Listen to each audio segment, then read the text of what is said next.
अगर आप एक साथ हजारों मधुमक्खियों से घिर जाएं, तो उनकी भनभनाहट सुनकर आपकी हार्ट बीट बढ़ जाएगी। लेकिन महाराष्ट्र के गजानन भालेराव के लिए मधुमक्खियों की भनभनाहट मधुर संगीत की तरह है, क्योंकि इन्होंने अपनी पूरी जिंदगी इन्हीं मधुमक्खियों के नाम कर दी है। मधुमक्खियां गजानन भालेराव की जिंदगी है, उनकी दिनचर्या है, उनका पेशा है। भालेराव पिछले 17 साल से पेशेवर तरीके से मधुमक्खी पालन कर रहे हैं। इनकी धर्मपत्नी माधुरी भी इनकी इस मुहिम में पूरी तरह से इनके साथ जुटी हुई है।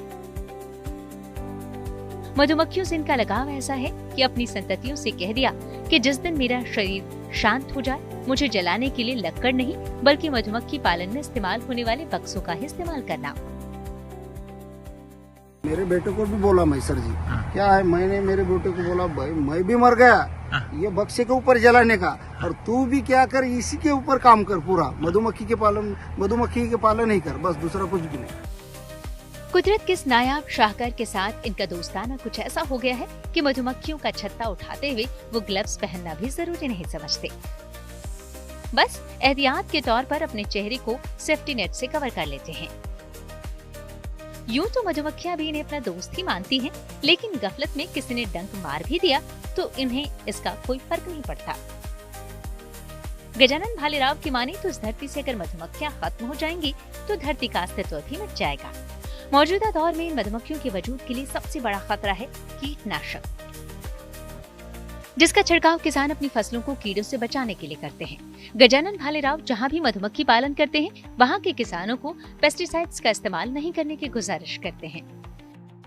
ये जो है, ये मधुमक्खी जो अपन पालते हैं, जो अपना निसर्ग है, निसर्ग का संवर्धन हो जाता है, अपना भी चलता है। कैसा है, अपन क्या करते हैं, मधुमक्खी पालते हैं, कैसा खेती वाले को बोलते हैं बाबा तुम पेस्टिसाइड मत मारो, पेस्टिसाइड मार दिया तो मक्खी मर गई ना, तो ज्यादा से ज्यादा 3 या 4 साल में पूरा आदमी का अस्तित्व नष्ट हो जाएगा।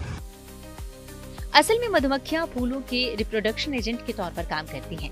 अगर मधुमक्खियां नहीं होंगी तो फूल और फल के बीज बनने बंद हो जाएंगे। यही वजह है कि गजानन भालेराव ने मधुमक्खियों के अस्तित्व की रक्षा के लिए अपना पूरा जीवन होम कर दिया है।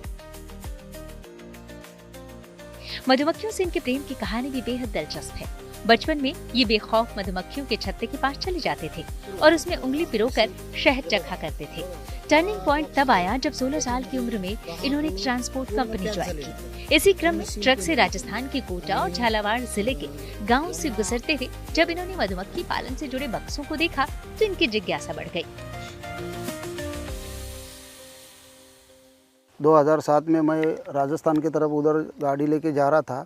जब मेरे को ये मधुमक्खी के बक्से दिखे तो मैं तुरंत बोला कि चलो यार इनसे मिलते हैं अपन, क्या है इसमें और क्या है इसमें, बक्से है काय के है, कैसे है, क्या है।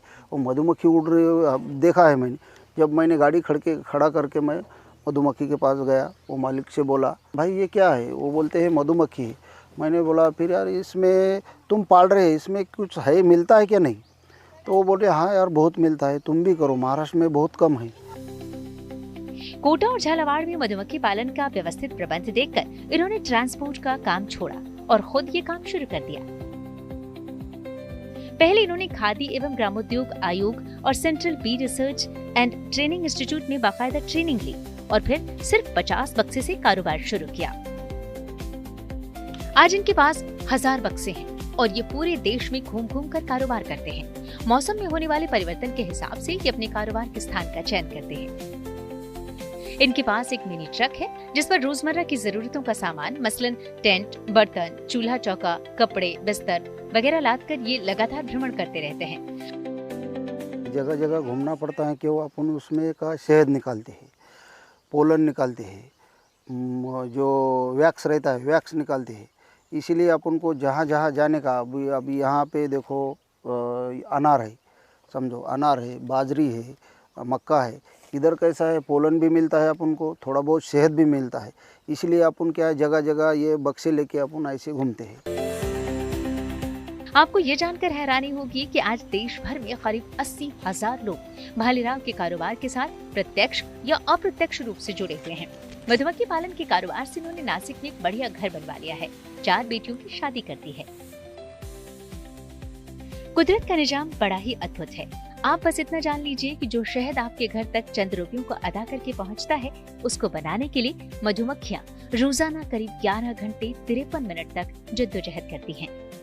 अपनी रानी की सदारत में 36 से 2.5 किलोमीटर के रेडियस में मौजूद फूलों के रस का पान करती हैं और उन्हीं को शहद में तब्दील करती हैं। 36 डिग्री सेल्सियस से ज्यादा के तापमान में ये सर्वाइव नहीं कर सकती। शहद बनने की प्रक्रिया इतनी जटिल और दुरूह है कि इस हाईटेक एज में भी इसे दूसरे किसी मैकेनिज्म से बनाया नहीं जा सकता। नासिक से प्रवीण ठाकरे के साथ bureau report, good news today.